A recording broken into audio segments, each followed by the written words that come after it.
your body will at any given time choose a combination of mostly fat or carbohydrate to fuel your system. And as intensity goes up, you burn more carbohydrate.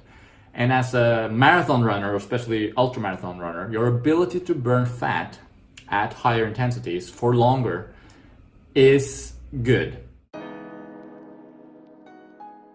All right, so today I'm going to dive headfirst right into one of the biggest topics in training physiology and just running topics, and that is eating breakfast or not eating breakfast before going for a run in the morning, or more specifically, really, fat adaptations or carbohydrate intake and how it affects your training effect and training response rather. So it's a big topic, and I'm going to be perfectly honest, I don't understand it completely yet. I know a lot about it, but I think even science as a whole doesn't even yet have all the answers when it comes to optimizing training effects and whether or not eating gives beneficial training adaptations or not. So I think this is more of a sort of discussion.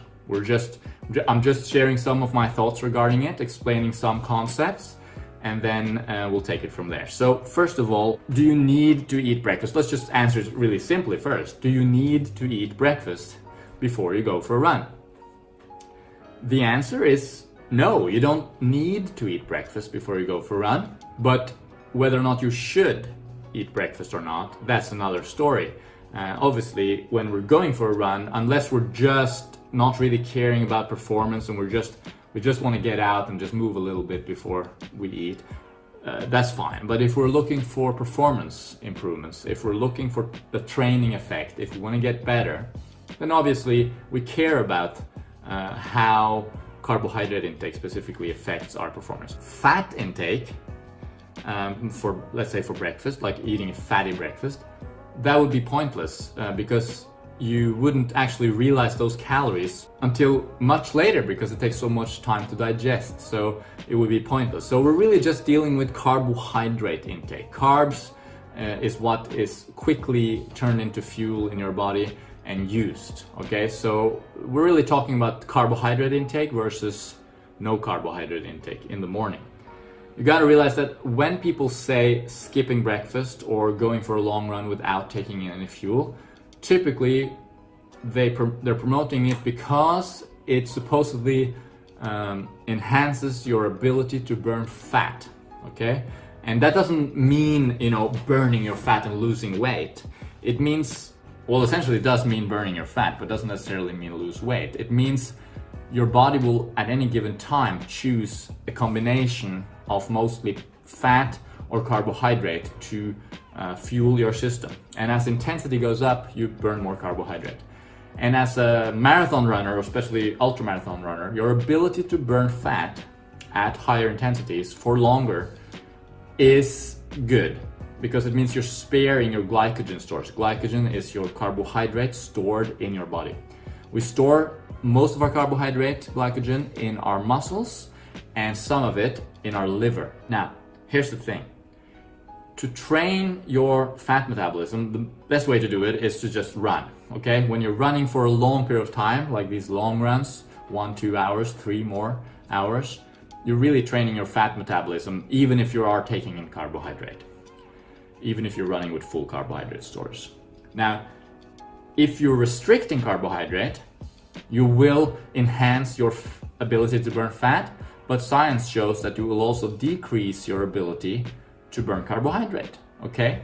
So it might give you that sort of slow gear that you can almost go forever at a really slow pace if you're a fat adapted keto diet type person, but you're gonna lose out on the ability to use that higher gear and run faster and run harder or quickly change pace, etc. So and studies have shown that although fat metabolism is improved by carbohydrate restriction, it does not necessarily, or so far it hasn't translated into a performance improvement, okay? And if we're looking for performance improvement, let's face it, that's really what we're doing. then restricting carbohydrate might not really be that useful, especially in terms of like dietary restriction. Now, there's another way to restrict carbohydrate, and this is really what it's mostly about when we're talking about skipping breakfast. And that is skipping, essentially running on low carbohydrate stores. So as I said, we store glycogen in our muscles and our liver. And typically maybe 400-500 grams in our muscles and about 120 grams or so in our liver. The liver supplies the bloodstream with sugar. So it maintains our blood sugar, which is important for our brain and our whole bodies, all the cells in the body. Whereas that muscle glycogen stays in the muscle and is only used when the muscle is used, okay? So when you're sleeping at night, your liver is steadily dripping out glucose into the bloodstream. So you're depleting those liver glycogen stores, but your muscle glycogen stores remains the same. So when you wake up in the morning with a essentially low liver glycogen, depending on how long you slept and how long since your last meal, right? When did you eat dinner the night before? How much did you eat? Was it a high carbohydrate dinner that really stocked those glycogen stores, or was it a fairly low carbohydrate meal which didn't really stock your glycogen stores well? Well, these are things to consider, but essentially in the morning you have some level of glycogen depletion in your liver, which means that after a certain amount of time running, let's say you wake up, you head out the door, starting out you've got some glycogen in your liver, but not much, and you essentially got full glycogen stores in your muscles. So your muscles will run on glycogen, but at a certain point, depending on those things I just mentioned, how much glycogen you have left in your liver based on your meal before, the day before, how long you slept, etc., you will run out of liver glycogen. And what happens then is that you get low blood sugar. Okay, and that's that feeling of just feeling unmotivated, losing your drive, and just like you're out for running, you're just like, it's bonking, essentially, one type of bonking, and you're just feeling completely empty and without any oomph. That's low blood sugar, and that can be corrected like that by taking in sugar, okay? So that's just running out of liver glycogen. Your muscles have plenty of glycogen and can run for a few hours, actually, technically speaking. So here's the thing. When we're talking about fat metabolism, when we're talking about optimizing our ability to burn fat as an athlete, we're really dealing with our skeletal muscles' ability to burn fat. So if we are to stress the muscle to get better at burning fat, then we have to deplete the muscle from glycogen before we start, not the liver. The fact that the liver is depleted when we start doesn't really do much for our overall adapting to fat metabolizing state. It actually just gives us low blood sugar and makes us feel miserable. It just doesn't do much. So when you wake up in the morning and go for a run without breakfast, it's not really that powerful in terms of optimizing your fat adaptation. If you want to do that, you have to deplete all your glycogen stores, including your muscles, maybe the day before, and then go on a really empty, like a bonking run, as they say, where you're just like essentially running depleted. This, of course, should not be done too often. Whether or not it's beneficial to do it, it's still debated. Who knows? But even if you do try it, you should only do maybe once a week or even less often, I would say, because it's really taxing on your body. It's difficult to recover from, hard on your immune system, that sort of thing. So anyway, back to the sort of original question, the simplicity of it anyway. Should you eat breakfast before you go for a run? Well, practically speaking, I would say, if you're just heading out for a half-hour run, you don't really need to eat breakfast. You probably have enough liver glycogen to get you through that half hour, no big deal. If you're going for an hour though, or especially if you're going for a long run, for sure, you are going to run out of liver glycogen fairly soon, maybe after half an hour to an hour. And when that happens, your performance is gonna really suck and you're just gonna feel miserable, and it's not gonna give you that much benefit either. So in that situation, if you're going out for more than half an hour, I would suggest have a banana, have a couple of bananas, have a small breakfast essentially, or bring with you sugar, bring with you fuel, bring with you some dates, bring with you a gel, or 2, or depending on how long you're going.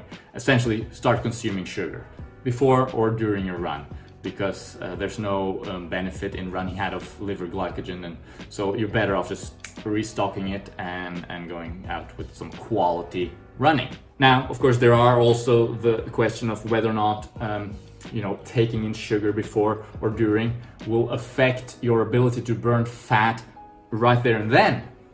And that is true. When you're taking in sugar, you get insulin, an insulin response, and that insulin response essentially then favors sugar metabolism over fat metabolism. But actually, insulin is quite blunted.